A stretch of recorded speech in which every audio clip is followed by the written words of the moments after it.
good evening, everyone. Welcome to another episode of Profound States. We have tonight's special guest is Craig Weiler. He's a parapsychologist, journalist, and has been covering the field since 2009.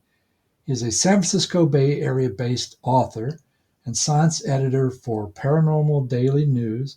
He covers controversies in parapsychology such as a Wikipedia controversy, the TED controversy of 2013, reported on 10 years of undiscovered research by Russell Gruber, the Mirror Worlds Research. He's an associate member of the Parapsychological Association and author of the book Psy Wars, TED, Wikipedia, and the Battle for the Internet. Welcome to the show tonight, Craig Weiler. Thank you for being on the show. Thank you, Mike. It's a pleasure to be here. Really appreciate the opportunity to be on your show. So why do you call yourself a parapsychological journalist as opposed to, say, a paranormal journalist? It seems like the word to you has a special meaning. It does, and in fact, in academia and in science, they are very much differentiated. The difference is that the paranormal covers things like ghost stories, covers hauntings, covers poltergeists and whatnot. And parapsychology is different. It's the science. It's where you end up with people with PhDs, conferences, professional associations, where you have peer-reviewed papers, experiments, peer review, all that stuff is parapsychology. So you have to think of it as a science part, and that's why I'm very specific about it. I cover parapsychology. I don't do ghost hunting. I don't do haunted places or anything like that. I'm strictly focused on the science, the scientists, and the controversies surrounding that part. Are you an experiencer in addition to being a researcher? Well, I think everybody who gets into this field has some experiences. I don't have strong experiences that suddenly changed my mind. It's just sort of something that's always been there in the background for me. I never went through this process of, oh, I used to be an atheist and now it's all changed. No, I pretty much knew something was out there from the word go. And when I found parapsychology, this just resonated with me because the science is far more interesting to me than just stories. It's just my makeup. I like to deal with science facts and with scientists. They're really my crowd. It's more fun for me. Why don't you go to houses and do that sort of thing? Where are the boundaries to what you do? So in answer to your first question, how did I get into it? It was actually skeptics that got me into parapsychology, believe it or not. I started blogging on psychic stuff in about 2008, and it was kind of interesting. I really wasn't getting into the science of it. I was sort of into just sort of the whole psychic phenomena, and I just got absolutely flooded with skeptical comments. These people just jumped on my blog. I was getting like 100 comments for everything I wrote. I mean, it was just ridiculous. And so I said, and they were all challenging me with the science. And I'm like, okay, I'll go research that. So I started looking into some of the statements they were making and following the science. And I happen to be a good researcher. I have a nose for chasing things down and nailing down the details. This is just kind of how I think. And so as I got farther and farther into the details, two things happened. First of all, I realized that the skeptics really didn't know what they were talking about, which was strange because they were very, very sure of themselves. And the other thing was that the more I looked into the science, the more interesting it was. So I bought a book by a parapsychologist, Dean Radin. It's called The Conscious Universe. And in it, he goes through step by step what the field of parapsychology is. and what they've learned and what they're studying, just sort of a general outline of the whole thing.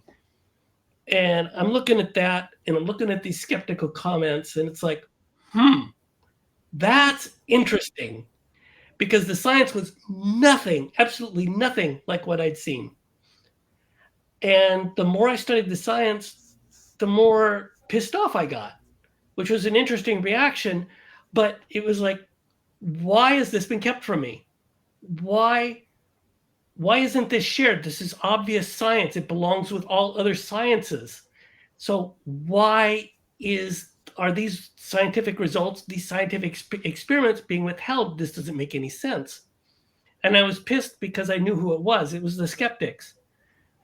Their sheer level of disbelief created gatekeeping, which prevented people from actually seeing this stuff.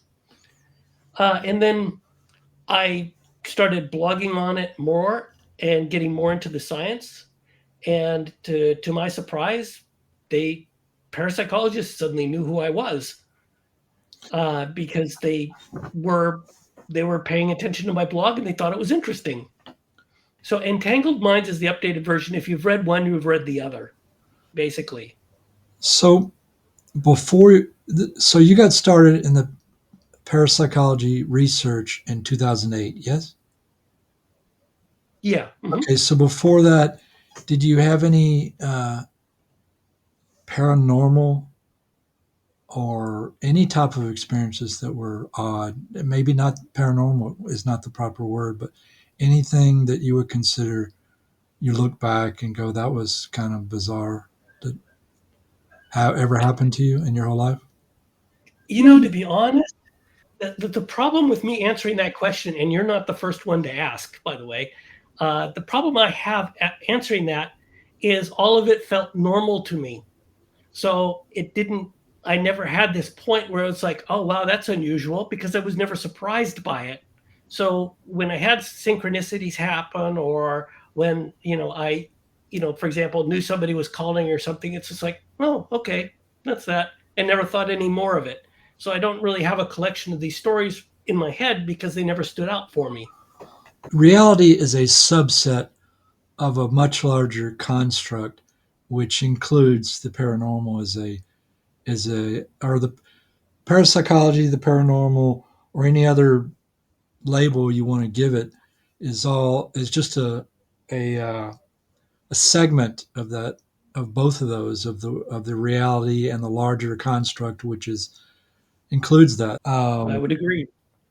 Of all the things you've researched, which which thing that you've researched have you researched the most?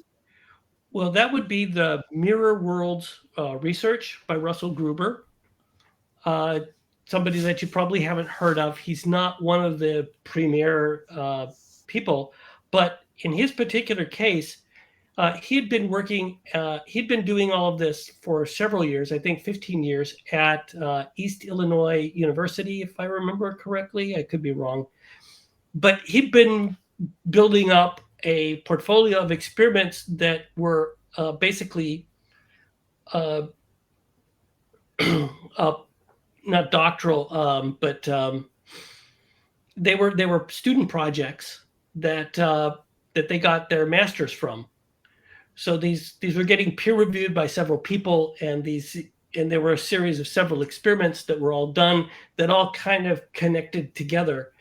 And so when I was writing an article about that with Russell, we were on the phone a lot, and we were going over his research and going over how to turn this into an article. Basically hit the high points of his research, show what was important from it, and pull out the meaning from it.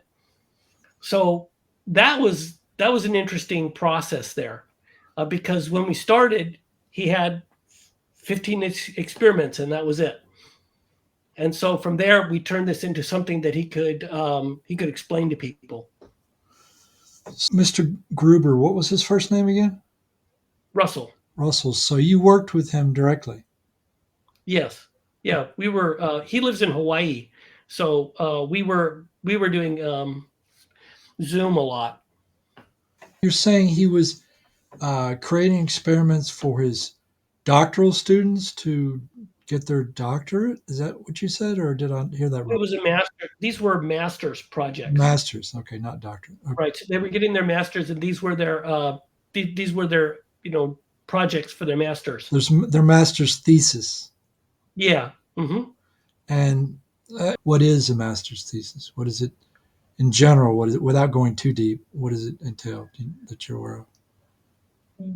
Well, in this particular case, these students were working with Professor Gruber to create these parapsychology experiments, basically scientific experiments on telepathy and a couple of other subjects, and then actually having the experiments in the college, and then going through the results, and then presenting the results in a paper, which was then reviewed by a committee.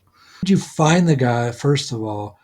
How did you convince him that you were the guy that's going to help him?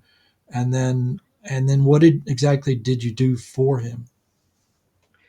Um, so to answer the first one, the Parapsychological Association, uh, which is a professional scientific organization, You're talking about the holds American, the American version of it. no, it's international. Okay. It's Well, based in New York. The Parapsychological Association is international. okay. What's the one that was started in England much longer ago, and then there's an American version that's only been around for much shorter period of time? Is that the journal or an association, or what is that? It's an association, the Society for Psychical Research, Okay. uh, which is normally abbreviated SPR. Okay. There was an American Society for Psychical Research. There still is. It's just not doing anything. It's kind of in limbo, and there's actually a huge controversy surrounding it. Okay. So what did you do for the Russell Gruber? So anyway, so I met him at this monthly meeting, and I he said that he'd had all this research that had never been published that nobody knew about. And I said, "What? I'm a parapsychology journalist. Let me write about this." And because I'm the science editor for Paranormal Daily News, I had an outlet that could get his research seen by the maximum number of people. So this was to his benefit for us to work on an article together. And in doing that, also, he now had something that was like an article length where he could hand it to somebody and said, "Here, this is what I did." Okay. So you got him publicity, and Yes, you got yourself publicity together. Uh, yes. Give us a sense of the different types of experiments that were done, just like an elevator version. Okay, so uh, since it's obviously really difficult to describe the experiments itself, I'll hit on the really just the high points here. Okay. These were telepathy experiments, and All in these, telepathy. All of them were what telepathy. All all of of them were, not every single experiment, but the majority of them were telepathy experiments. okay, go ahead. Yeah. So in these telepathy experiments, they were designed in a way that a right answer counted as much as a wrong answer.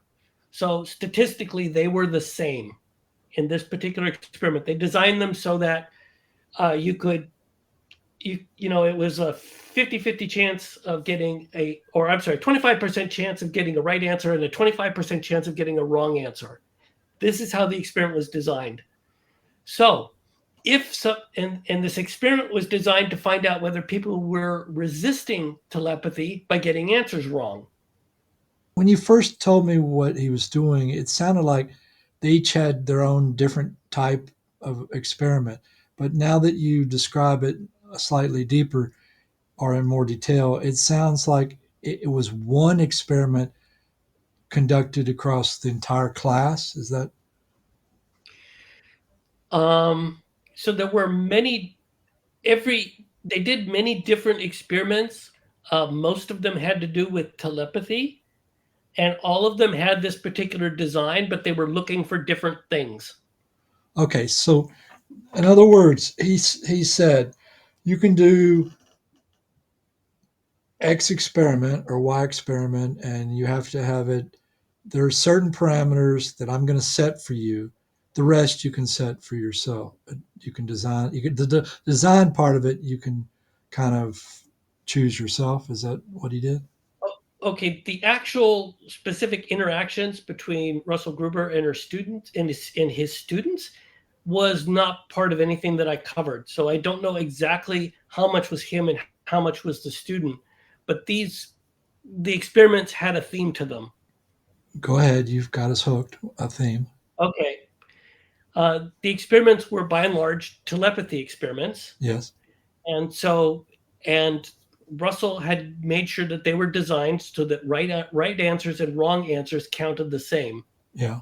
I got that part. So right. So this allowed them to do weird stuff with their experiments to find out if people were getting wrong answers uh, psychically. Now, this might sound odd to you, but this is called psi missing, and it's totally a thing in parapsychology. And the So you understand that every human, regardless of how psychic they are, just an average human, going along in their daily life, they look at something, and just before they look at it, there's a like for instance, if I'm looking at TV, I pick up psychically just a fraction of a second before I actually see the object. I'm picking it up with me psychically before right, I cognitively uh, realize I'm seeing it. Yes, you got yeah, it's called presentiment, and you're talking about Daryl Bem's research, which has a name. It was called Feeling the Future. It was published in a really, really high profile, very, very select uh, psychology journal. It's been replicated many times. It's still controversial. so It's it, there's so you think it might not even be true. uh, so I'm talking about stuff from the science world and from controversy and whatnot. Do I think it's true? Yes, I believe it. And but it's not about what I think is true. It's about what science can prove. That's why I'm a parapsychology journalist and not a paranormalist. Is Well, because it's about what science can prove. This is where my focus is. Whether it's true or not, it's about what you can prove. science is the art of replicating things, and if we can't replicate it, then we can't say it's not true, but we can't prove it is true if we can't replicate it. And reality, Mhm. I would I would suggest that almost 100% of reality cannot be replicated. And I don't know if I'm correct, but that's my assumption. Like you can't say, okay, alien, come down here, sit in my living room, and let me cut off one of your fingers, or let me cut a very tiny piece of your skin and stick it under a microscope and prove that you exist. And if I can't do that, therefore you don't exist. Because if I stick you in front of a camera, maybe you've got maybe you're a Hollywood makeup thing, and we're just faking you. And we can't prove you without replicating you in some fashion scientifically. Did I get it all straight? Uh, yeah, it's actually what you're jumping into is a philosophical question. uh, in terms of how we're perceiving reality, and it's like when you're saying, well, is something real? What if it hasn't been scientifically tested? Then you're getting into the difference between science and experience. Uh, and of course, science comes from experience. So experience is generally primary. You can't have science without experience, but you can have experience without science. Sure. So that's a philosophy question. It's kind of off track for where I have my focus. I mean, I certainly know the questions. I know the area, uh, So, but it's a so, philosophy question. so what did you learn from Russell Gruber's, from everything you researched regarding Russell Gruber and his students? What was about what he learned about telepathy that will stick in your mind no matter how old you get? What is it that really sticks there? The really interesting part of his research, and the reason why it's called mirror worlds research, was that one of the things that he did in some of his experiments was he first found out from the students, because that's who was being tested. It was all students. He found out beforehand whether they were skeptics or believers, right? So that after the test they could find out how well the believers did and how well the skeptics did. You with me there? Yeah, yeah. Okay. So now they ran the experiment, and then they charted their graphs, and what they found was when you were a believer, you were more likely to get a correct answer, and when you were a skeptic, you were more likely to get a wrong answer. Okay, So go ahead. Go ahead. instead of having a normal bell curve with this, which you would expect to see, it looked more like a sine wave where it went up and down. Well, Like this. So the skeptics were down here and the believers were up there. So people were getting the answer that they believed that they were going to get. okay, so basically, to me, it sounds like what he proved had nothing to do with telepathy. It had to do with human nature as a whole, in the sense that if you believe in your talent, I once met a guy. He was one of the biggest jerks I ever met. But one thing he said to me, I'll never forget. He said, "If you believe you can do it, you can. If you don't believe you can do it, you can't."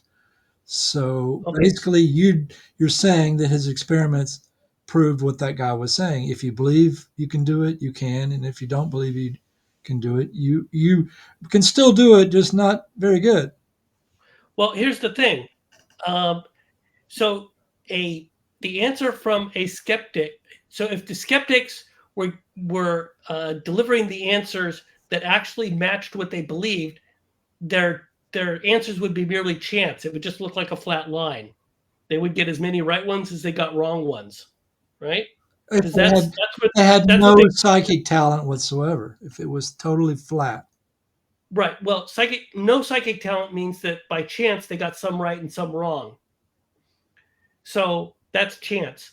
So then you would end up with a flat line where the skeptics were, because it was, they were everything was completely chance. But that's not what happened. They were actually missing too many answers for it to be chance. Oh, okay, I see what you're saying. Okay, so Yeah. a little bit more than the guy said to me. It's more like if you don't believe you can do it, you're going to really suck at it, or you're going to hurt yourself trying to do it, or you get where I'm coming from. It's a Yeah. negative. It's a negative. It goes in the other way. If you don't believe you can do it, it actually hurts you in your trying when you're trying to do it.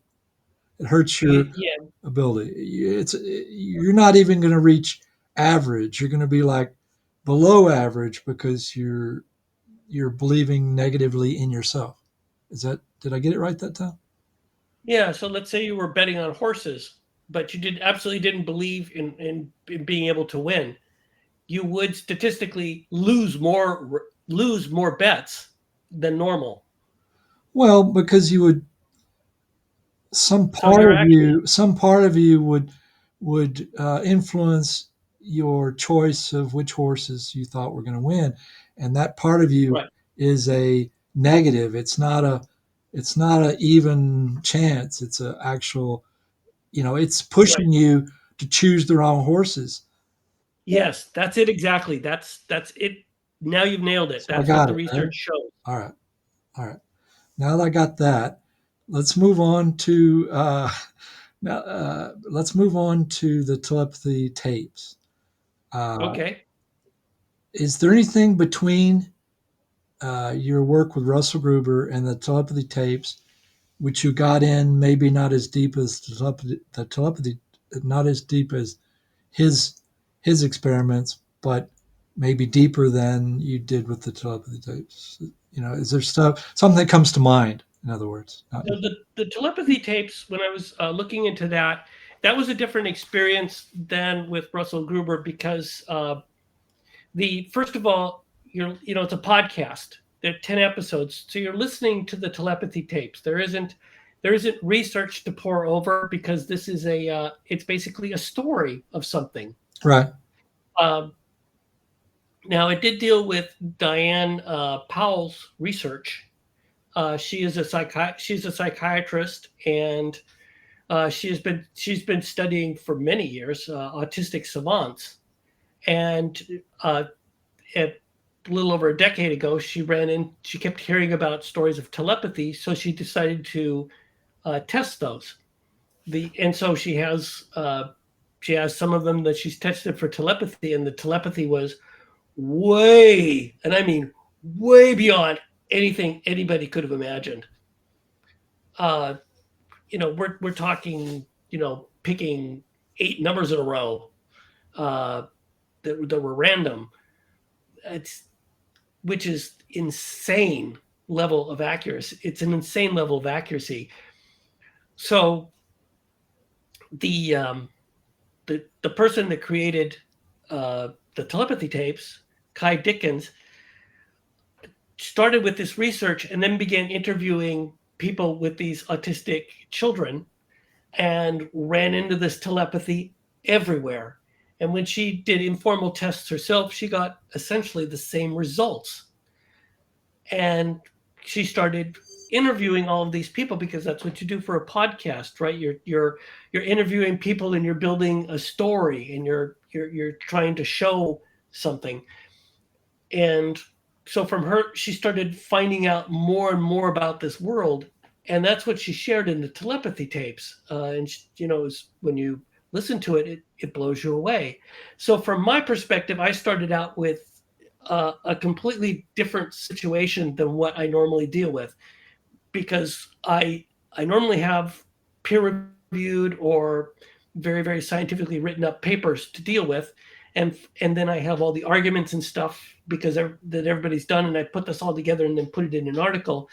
And here I'm kind of grabbing stuff from here and grabbing stuff from there, and having to talk to people, but also having to do research with the stuff that I'm encountering, and it's just a completely different experience. So, um, all right, let me get it. Let's jump into it. So, how much time have you spent, relatively speaking, researching that particular the telepathy tapes? Just ballpark. Well, I mean, when you're researching your telepathy tapes, what you're doing is you're listening to them, right? Uh, so that's really all you can do with a podcast is listen to it. So I've listened to all 10 episodes. So there's the time that I took to do that. I've been on, I've been on a video call with Dr. Powell, and then the rest of it, as I was putting it together, this is information I pretty much knew. I don't have to go out and research what studies have been done on telepathy because I know them off the top of my head. So, um, so you know about other telepathy experiments with autistic children predating the telepathy tapes? Well, Dr. Powell uh, had was doing research as early as 2014, and that was the first time I heard of her research, and that was the first time I wrote about it. Was in 2014. Now, if we're talking about other types of research, it hasn't been done with autistic children. She's the first one to do that, but that doesn't mean that there aren't telepathy experiments out there. One of the hugest experiments in parapsychology is something called the Ganzfeld, Yeah, which is I'm familiar with an it. entire series of experiments spanning 30 years, 50 researchers. There's like over 5,000, 6,000 trials or something like that. I mean, it's a huge experiment. Uh, but there's also Sheldrake's experiments with staring, uh, dogs that know that when their owners are coming home. So there's these pet experiments. Um, and there's also, some work with remote viewing. They have some meta-analyses and whatnot on their work, which is telepathy adjacent, really. So there's all this other stuff out there, and all of that tells you uh, or it gives you a background from which to look at this new information. Okay, so do you believe that? Here's a question that is it's totally, what do you believe, what you don't believe. So Sure. um,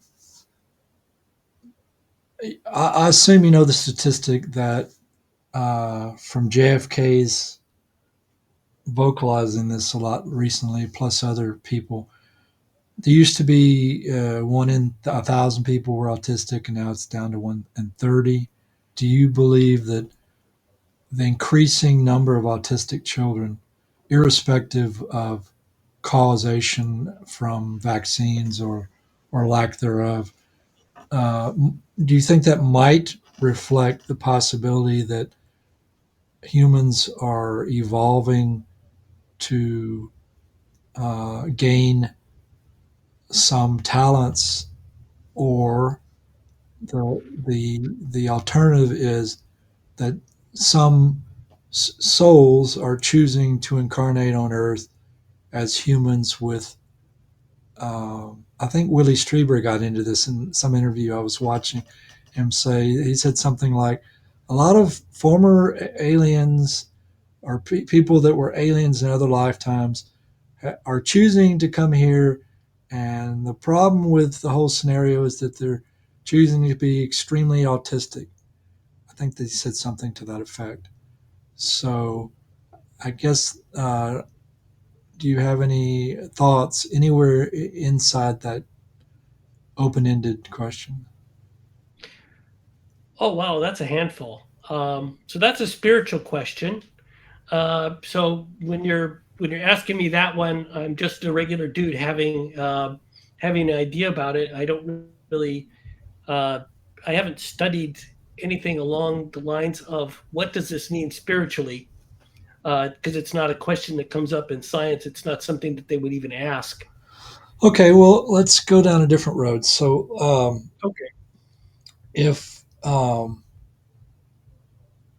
you're familiar with the what the autistic kids are saying, that they hang out together after hours in their dreams, or when they're sleeping, uh, or maybe even when they're awake, they go to places called, like, what they call, like, the hill, where they Hmm. where they talk together. Okay, and one of the things that was mentioned in all these videos I saw was that the autistic people say, the kids are saying, the telepathically talented autistic people are saying that some people come to those locations to communicate with them that are not autistic.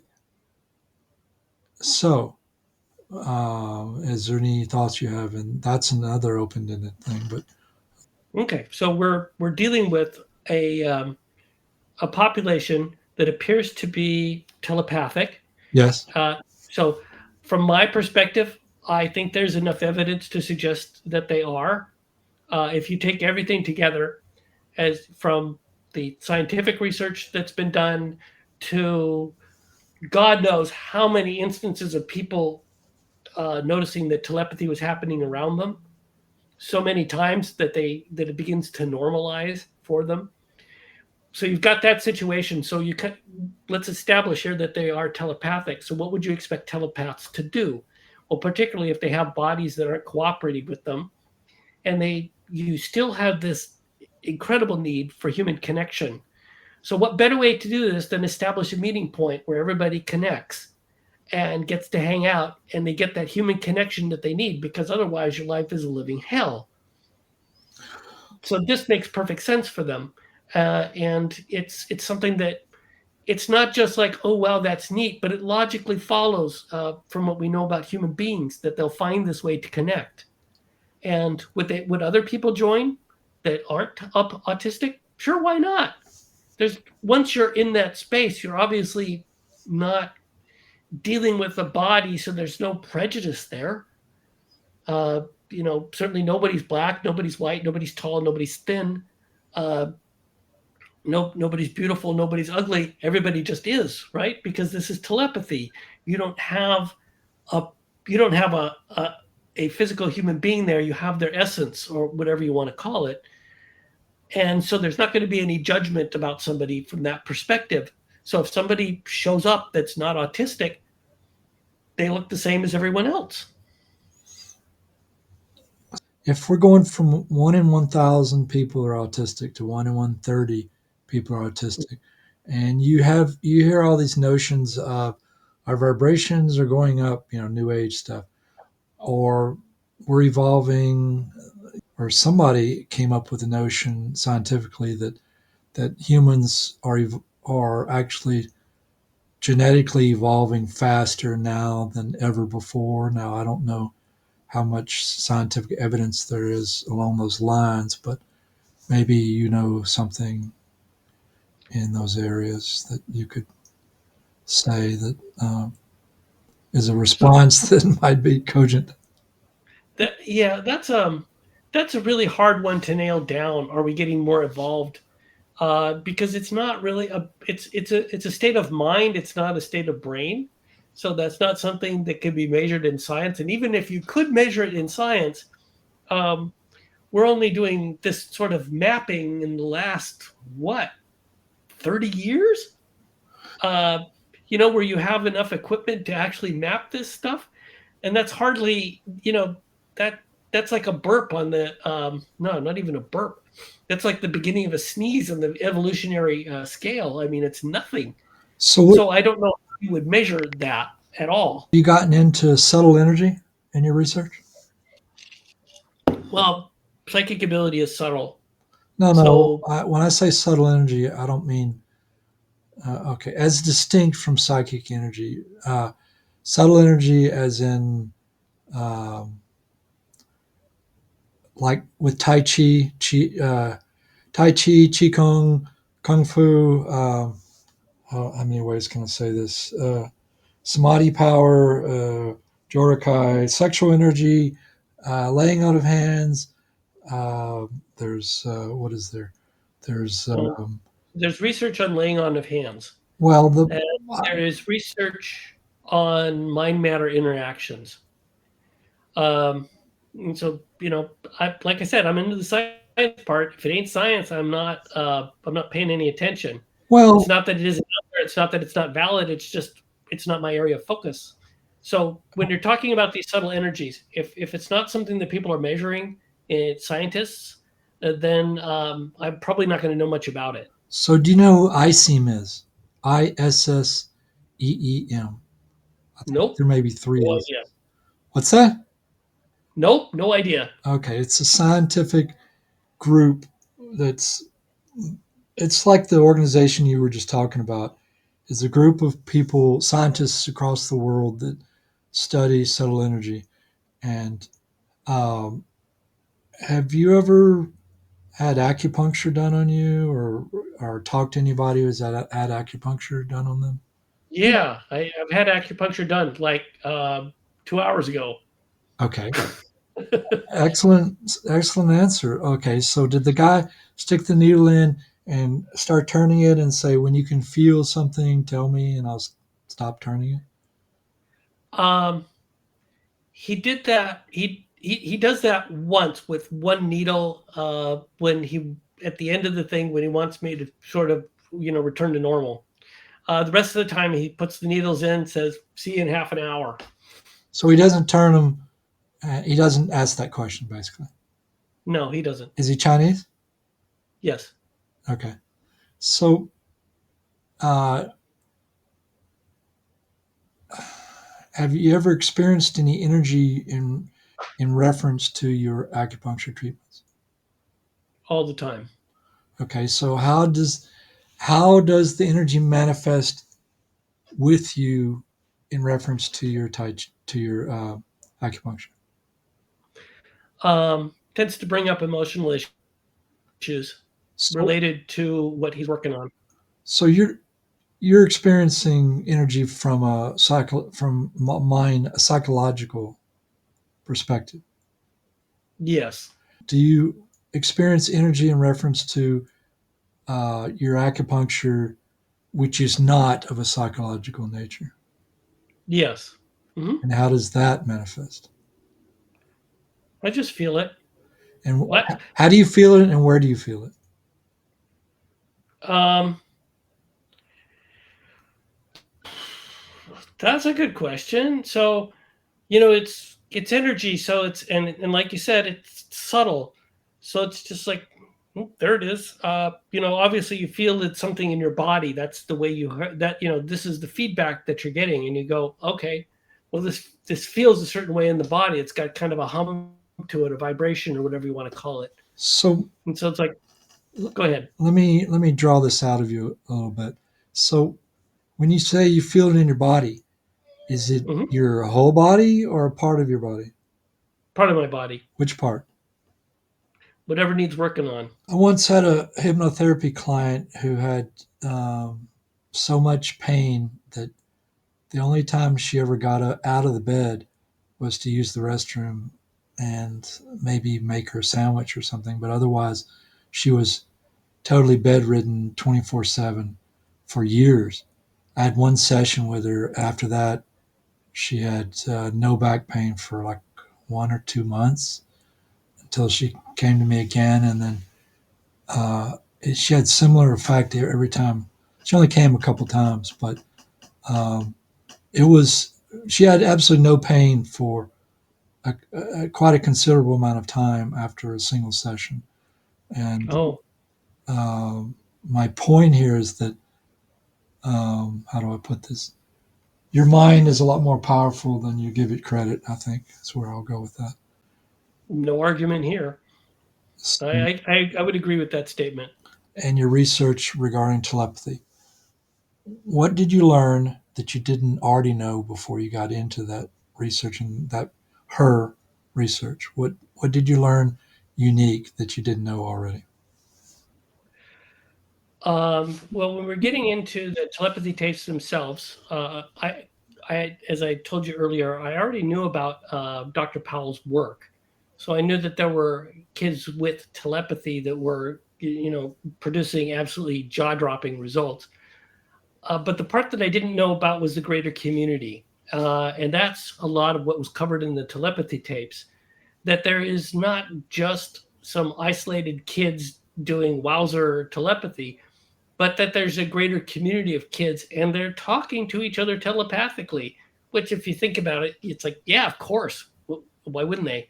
uh, but that part, the entire community, and also some of the issues that they're running into, that was the social part. That was something that was covered really, really well in the telepathy tapes.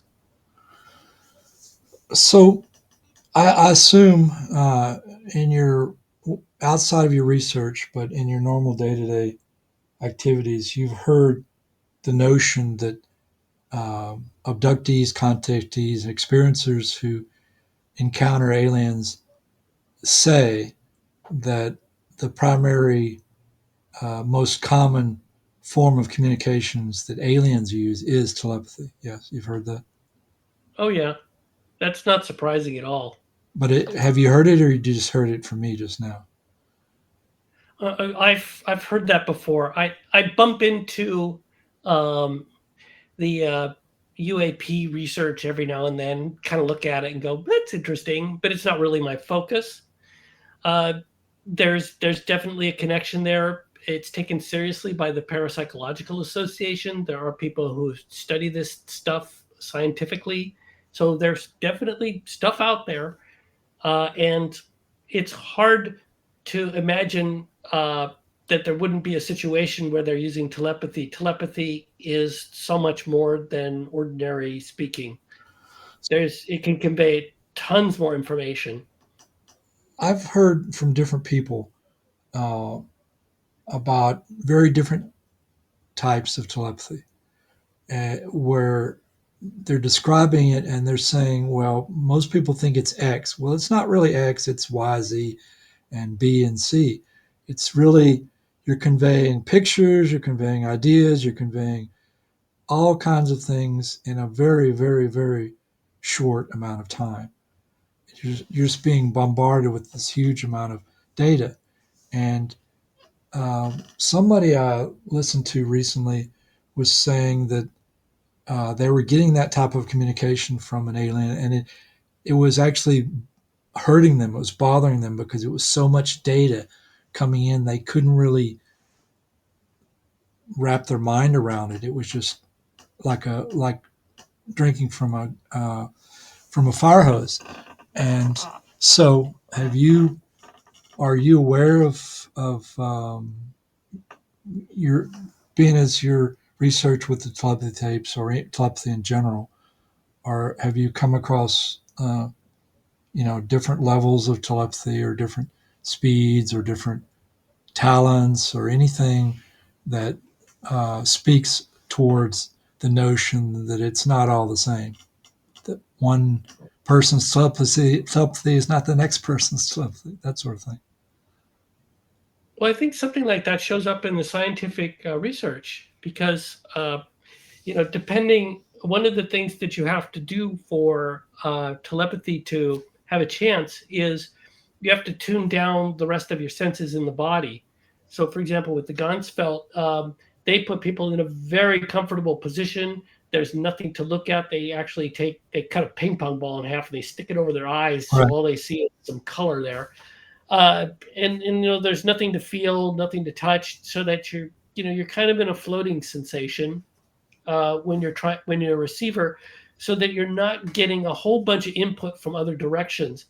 And this in a normal person gives telepathy more of a chance to occur, and it's still kind of a weak signal because for example, in the Gunsfeld, it's typical for when chance is 25%, only get to up to 30% chance. So there's only like a 5% difference from chance. Significant scientifically, but not really impressive on a social scale. And this is a normal person trying to fight through the noise in their own head. So that's one level of telepathy.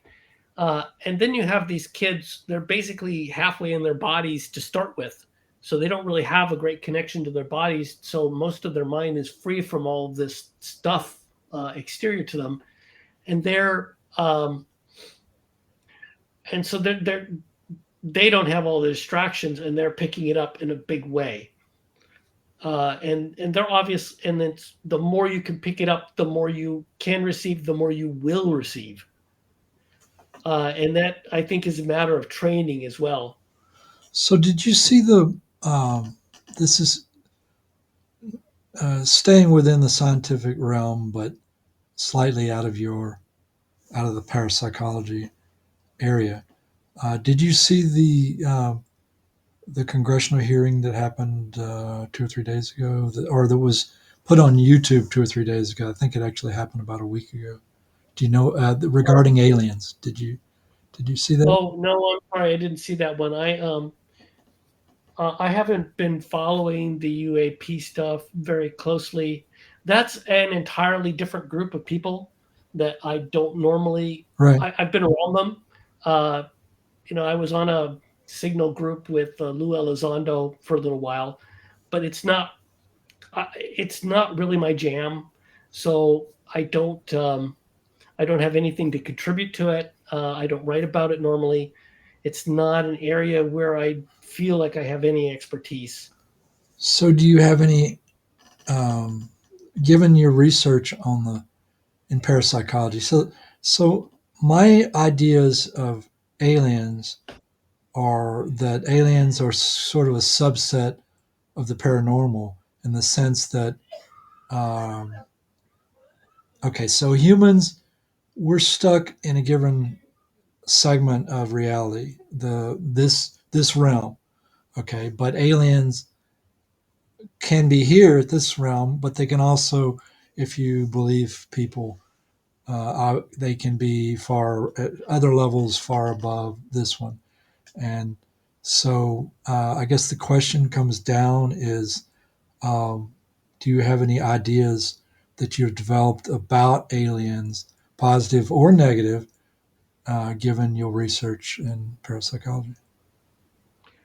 Well, I guess my attitude when you're talking about, being interdimensional and stuff, my take on it is sure, why not?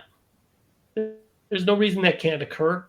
Uh, we are talking about a reality that is increasingly looking like it's um, fundamentally consciousness is the root of reality, so that mind is what we have, and bodies are secondary to it.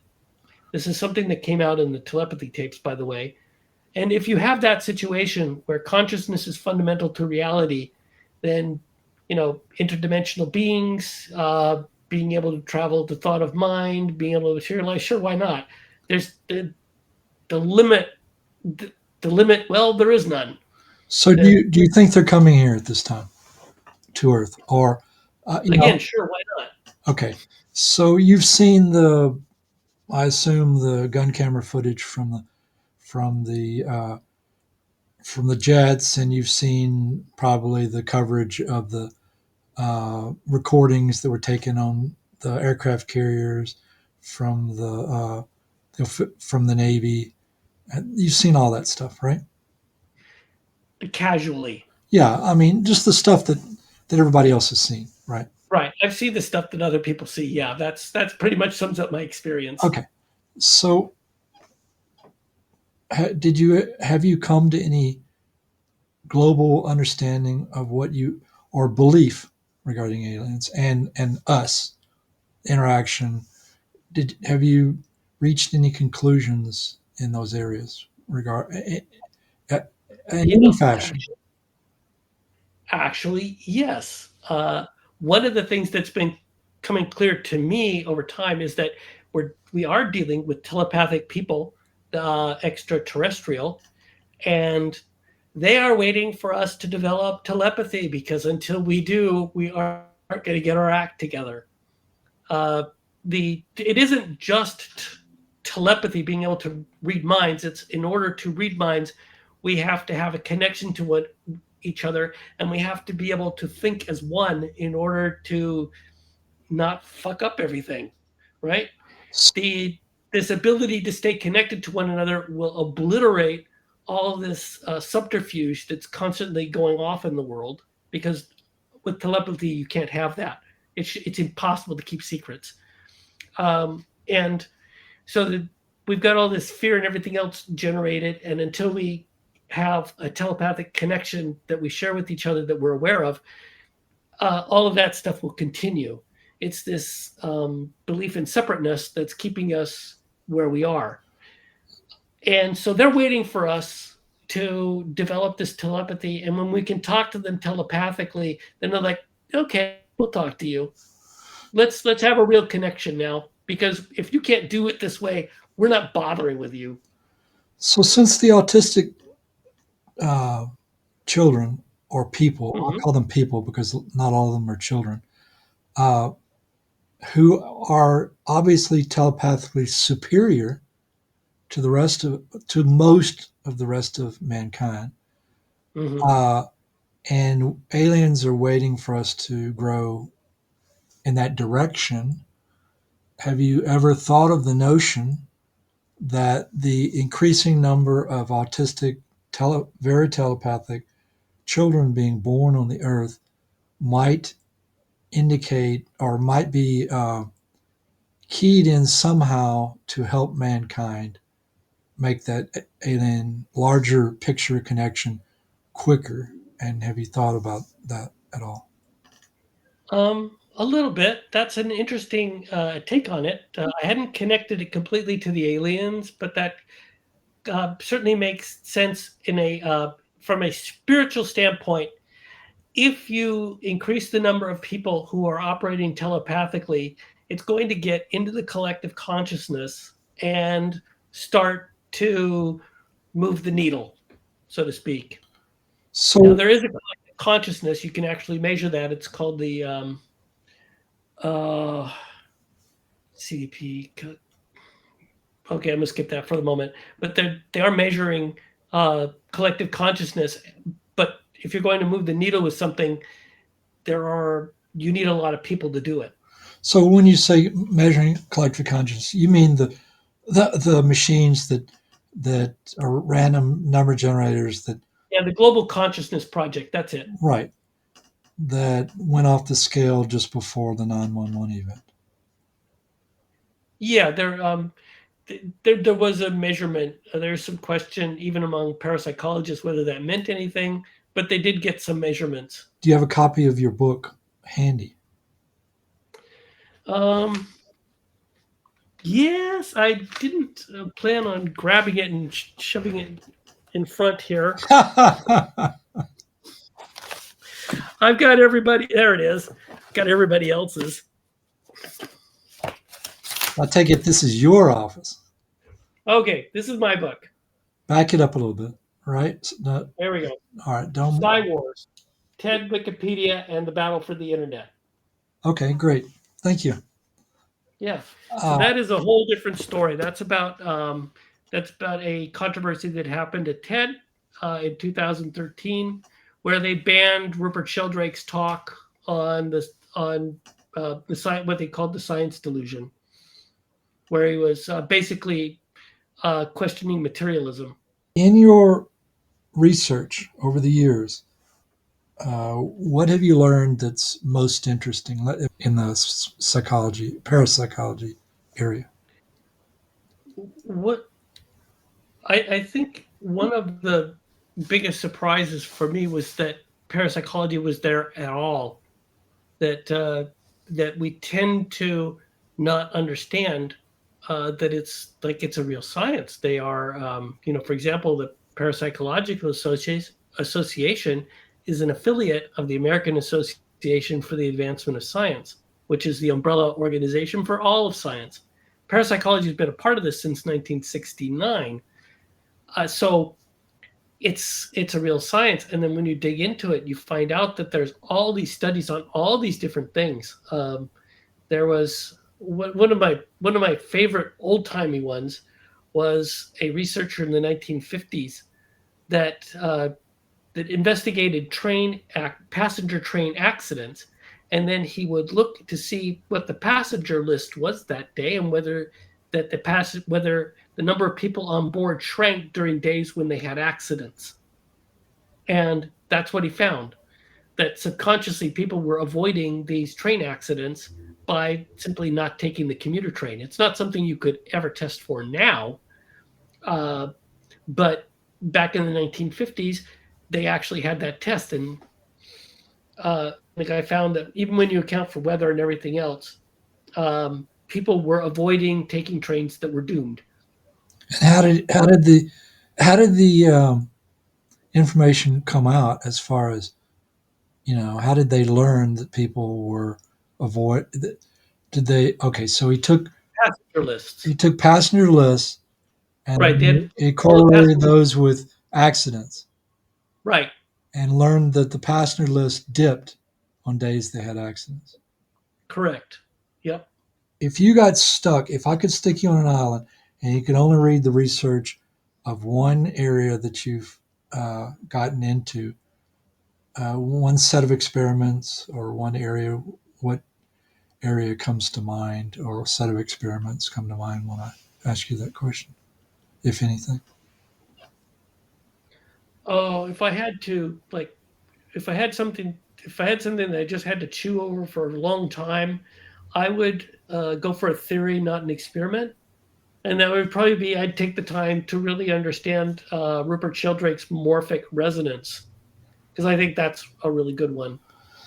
Well, I guess you could explain that to the audience because not. I think a lot of the audience would know who he is and what his idea is, but maybe you could tell it just for in case there are people watching who don't know what his theory is. Okay. Yeah. So morphic resonance is the idea that we have that species have collective consciousness, basically a shared group mind that helps regulate the species and helps determine which direction the species goes in, really. So, for example, if you have birds of a flock that learn how to do a certain task that's really successful, at some point the collective consciousness will kick in and they'll all learn it. So it's the hundredth monkey. That, Yeah, yeah, it's the hundredth monkey. That's a good analogy. I could have sworn it was something different, but I had a hard time remembering what his theory was.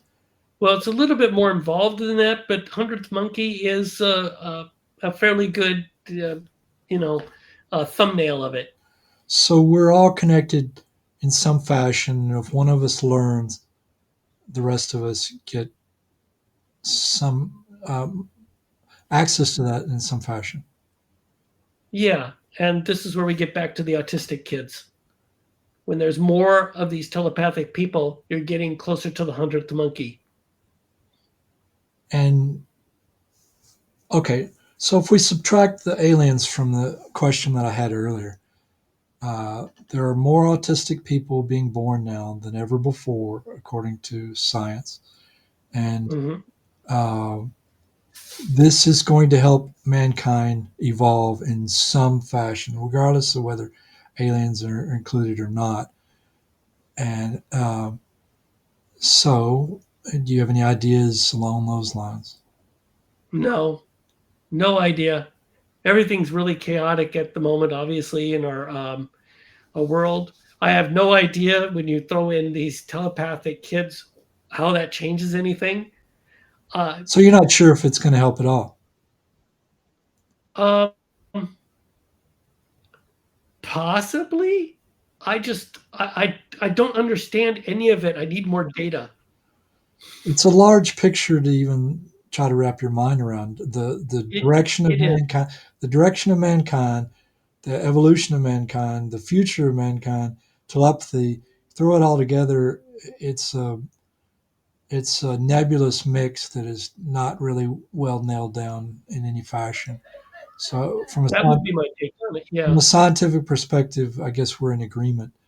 And so, is there anything you're doing in your life now that is worth mentioning that is relevant to the conversation? Um, I have been working on the article for the telepathy tapes and talking to or being in conversation with Diane Powell, with Kai Dickens, who did that, and getting everybody's side of the story and getting that nailed down, and seeing what and making sure that I'm correct about all the idiot skepticism. So, is your direction right now in reference to this particular set of experiments? Is it to flesh out your article, or is it to go down even deeper rabbit hole to write something that's larger than an article? Well, at this point, it's just to make sure that the article I'm writing is an accurate representation of Dr. Powell's research, Kai Dickens' podcast, and that they themselves feel that it's a realistic representation, and that I'm not making assumptions that are incorrect about their work. That's the most important part. That this is, the technical part. That I'm not spreading more problems. Well, I noticed at the end of the article that you wrote, you get into how psychedelics um, suppress the prefrontal cortex of the brain Hmm. so that you have more psychic powers after you do the psychedelics. So I guess instead of jumping off the ship, I will ask you, um, what is your understanding about psychedelics and parapsychology from any area you've read about, researched, or delved in any fashion regarding psychedelics and or parapsychology, the connection between the two. Does any of that question bring up anything, any ideas you've uh, formulated based on the research you've come across so far? Oh, all kinds of issues get brought up by this particular type of thing because if you have uh, psychedelics uh, dampening parts of the brain in order for these enormous experiences to occur, then that runs fairly counter to the materialistic model of mind equals brain. So, because under a strictly materialist model, heightened experience should have heightened brain activities. There should be a one-to-one correlation there. Those they should absolutely match each other, and that's not what people are seeing. That when you have a psychedelic, you have part of the brain has been dampened, and this allows these experiences to occur. When people have near-death experiences, the brain is either barely functioning at all or it's completely turned off. And these people are having the most enormous experiences of their entire lives, completely game changing stuff, when the brain's doing almost nothing. Uh, and then you have these autistic children who, that this is, uh, they've experienced a certain amount of brain damage at some point, and they're still very much a complete normal human within there that can't speak, or that has problems in some cases. Of course, some of them are, mentally just completely mentally disabled. Autism is a syndrome. It's not a disease or anything like that. So it's a collection of symptoms. So the underlying causes may be different. Uh, just needed to get that part out there. Um, but they're talking about having parts of their brain are dampened, and this is allowing other parts of their brain to turn on more. So it's almost like you have to turn this one part down or turn it off in order for this other part to come out. Uh, that one is dampening the other. The dampening model is not materialistic. It points to a model that's more that consciousness is fundamental. The brain is not creating consciousness, it's channeling it, filtering it, making it work for it. But it's not the creator of consciousness. And so, under those circumstances, if you dampen part of the brain that's actually shutting parts of consciousness off, then it makes sense. So I assume you know who Sasha Shulgin is. Who? Sasha Shulgin. No, I'm sorry, I don't know that person. Okay, so um, he wrote a couple books. One called Pikal, another's Vikal or something like that. Anyway, he's the greatest biochemist that's ever lived, in the sense Okay. that when I say the greatest biochemist, I'm not saying that as if I really know that's true. I'm saying it from the perspective of psychedelics. So if you take Mm-hmm. psychedelics as a extremely minor part of biochemistry, uh, what he did was he basically spent his life creating um, hundreds, if not probably thousands, of different drugs, psychedelic drugs. Many of which have probably never even been named because they only exist in his lab. That were written down and they've never even been experimented with. So he's tried practically everything you can imagine along the psychedelic world because he invented a lot of it. And in any case, the reason why I brought him up was because the question I had was along the lines of, um, if I stuck you on an island and you had a proclivity, which you probably don't have, but if let's say you had a proclivity to do a psychedelic, uh, and knowing what you know about the various psychedelics and what they'll do to you, like for instance, DMT sends you to another world. That smoked DMT, you go to another world, whereas uh, 5-MeO DMT, you go into the light. Uh, they each do different things. So if I stuck you on an island, you had a proclivity to do psychedelics, which would you choose and why, based on what you know about all of them? It is kind of outside your realm, but it's not completely out. Okay. Ayahuasca. And why? Um, the types of experiences that people describe with ayahuasca seem to resonate with me, and that's pretty much of an explanation as I can give. Okay, well, I've done ayahuasca several times, and I can tell you with direct experience that it's not something you want to do. Uh, now, I'm not saying you even would ever have the notion to do it, but I just want to help you understand that it's not.